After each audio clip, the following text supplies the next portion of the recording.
All right, let's get right into it. We're about to unpack one of the most stunning moments in American financial history, a time when owning a certain kind of money could literally make you a criminal overnight.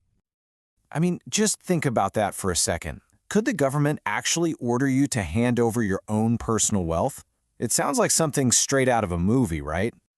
Well, this wasn't fiction. For millions of Americans struggling through the Great Depression, this crazy scenario became their sudden and very stark reality.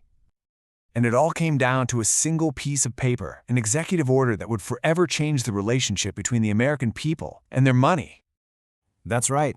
With just the stroke of a pen, FDR declared that owning gold coins, gold bars, even gold certificates was now forbidden. You had to turn it all into the Federal Reserve. Period. So you have to ask, why on earth would the government do something so extreme? Well, to get that, you need to understand the economic prison the country was trapped in. See, back then, the U.S. was on the gold standard. This meant the government couldn't just fire up the printing presses to fight the Depression. Every single dollar had to be backed by a fixed amount of physical gold. It was like a monetary straitjacket. And this led to a total death spiral. As the Depression got worse, people panicked. They were terrified the banks would collapse, so they did the logical thing. They pulled their gold out. But every ounce of gold that left a bank meant less money for loans, so credit completely froze up and the whole economy just crumbled even further. FDR's team saw only one way out. They had to break this cycle. And to do that, they needed to get all that privately held gold back under government control. They cooked up a fast, two-step plan to make it happen. And you won't believe how quickly this all went down. It started in March 33 with a national banking holiday to stop the panic and prevent anyone from withdrawing more gold. Less than a month later, boom, the executive order hits. It gave everyone a deadline of May 1st to turn in their gold. Then they made it official with the Gold Reserve Act the next January. It was an incredibly swift government takeover. Now, the way they sold this to the public was brilliant. It wasn't framed as a seizure, not at all. It was your patriotic duty. The government basically said that hoarding gold was selfish, that it was hurting the country's recovery. You weren't just following an order, you were helping save America.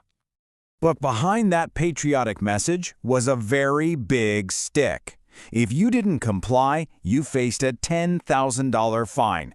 I mean, that was an absolute fortune back then, a king's ransom. Not to mention up to 10 years in prison. This was not a request. Now, here's where it gets really interesting. Who was exempt? Well, you could keep a tiny amount, about 5 ounces worth. And they made exceptions for industrial uses, like for dentists or artists, and for collectors of rare coins. So you see, this order wasn't aimed at specialists or big business. It was aimed squarely at the average person who had been smart enough to save in gold. So what happened once the government had all this gold? Well, this is the part of the story where a mandatory buyback becomes a massive transfer of wealth from the people directly to the state. Okay, this right here is the absolute heart of the whole story. Americans were forced to exchange their gold for paper dollars at the official price of $20.67 an ounce. But then, as soon as the government had its hands on the gold, it turned right around and set a new official price, $35 an ounce. The result of this price switch was just staggering. Overnight, the US dollar lost about 41% of its value in gold terms. Meanwhile, the government, which now held all the gold, saw the value of its assets shoot up by almost 70%. And that profit? It didn't go back to the people who'd turned in the gold. Nope, it went straight into the Treasury to pay for the New Deal. Of course, some people fought back. They sued, arguing their property was stolen. But the courts sided with the government. Every time. They cited emergency powers, and that was that. The precedent was set. In a national emergency, the government's power could just steamroll private property rights. So just imagine that impossible choice. You could obey the law and accept that your life savings just lost nearly half its value. Or you could hold on to your own property and risk spending the next 10 years in a federal prison. What would you do? Now, this might all feel like ancient history, but believe me, the principles at play here are more relevant today than ever. This event is a powerful lesson about how wealth and power really work. Here's the most important takeaway from all of this.